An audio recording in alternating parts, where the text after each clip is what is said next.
తమిళనాడు ముఖ్యమంత్రి తమిళగ వెట్రే కళగం అధినేత విజయ్ త్వరలో ఢిల్లీకి పయనం కాబోతున్నట్టుగా తెలుస్తుంది. ప్రధాని నరేంద్ర మోదీతో సీఎం విజయ్ అధికారికంగా భేటీ కాబోతున్నట్టుగా తెలుస్తుంది. ముఖ్యమంత్రిగా బాధ్యతలు చేపట్టిన తర్వాత ఆయన ఢిల్లీకి వెళ్ళడం ఇదే తొలిసారి కూడా. ఈ నెలాఖరులో జరగనున్నటువంటి పర్యటనలో భాగంగా ఆయన దేశంలోని అగ్ర నాయకత్వంతో వరుస సమావేశాల్లో కూడా పాల్గొనబోతున్నట్టుగా తెలుస్తుంది.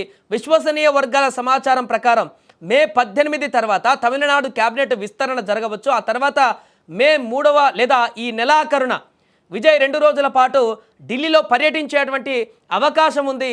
కొత్తగా ఏర్పడినటువంటి ప్రభుత్వం పరిపాలన పైన పట్టు సాధించిన తర్వాత ఈ పర్యటనకు ప్రణాళికలు కూడా సిద్ధం చేశారు. మిగతా మంత్రులు ఎవరైతే ఉన్నారో వారి ప్రమాణ స్వీకారం తర్వాత మర్యాదపూర్వకంగా ప్రధాని రాష్ట్రపతిని కలవడున్నట్టుగా తెలుస్తుంది. ఇప్పటికే ఏ రాష్ట్రంలో కూడా ముఖ్యమంత్రిగా ప్రమాణం చేసిన వెంటనే కొత్తగా రాష్ట్రంలో ముఖ్యమంత్రిగా ప్రమాణం చేసిన వెంటనే దేశ ప్రధానిని కలిచేటువంటి సంప్రదాయం కూడా గత కొంతకాలంగా మనం చూస్తున్నాం. ఇందులో భాగంగానే విజయ్ కూడా ప్రధాని నరేంద్ర మోదీ అదేవిధంగా రాష్ట్రపతి ద్రౌపది ముర్ముతో సమావేశం అవుతారన్నట్టుగా తెలుస్తుంది. వీరితో పాటు ఉపరాష్ట్రపతి సిపి రాధాకృష్ణన్, కేంద్ర హోంశాఖ మంత్రి అమిత్ షా, ఆర్థిక మంత్రి నిర్మలా సీతారామన్తో కూడా సీఎం విజయ్ చర్చలు జరపబోతున్నట్టుగా తెలుస్తుంది. ఈ సందర్భంగా తమ ప్రభుత్వ ప్రాధాన్యతలను విధానాలను కేంద్ర నాయకత్వానికి సీఎం విజయ్ వివరించేటువంటి అవకాశం ఉంది.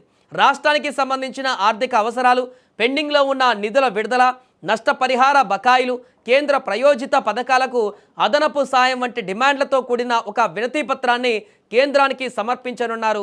ఇక ఈ పర్యటనలో మౌలిక సదుపాయాల ప్రాజెక్టులు, పారిశ్రామిక పెట్టుబడులు, రవాణా సౌకర్యాలు వంటి కీలక అంశాలపైన కూడా చర్చలు జరిగే అవకాశం ఉన్నట్టు తెలుస్తుంది. ఇటీవలి అసెంబ్లీ ఎన్నికలలో భారీ విజయంతో రాజకీయ శక్తిగా ఎదిగినటువంటి తర్వాత విజయ్ జాతీయ నాయకత్వంతో నేరుగా సమావేశం కానుండడంతో ఈ పర్యటనకు రాజకీయంగాను ప్రాధాన్యత ఏర్పడింది.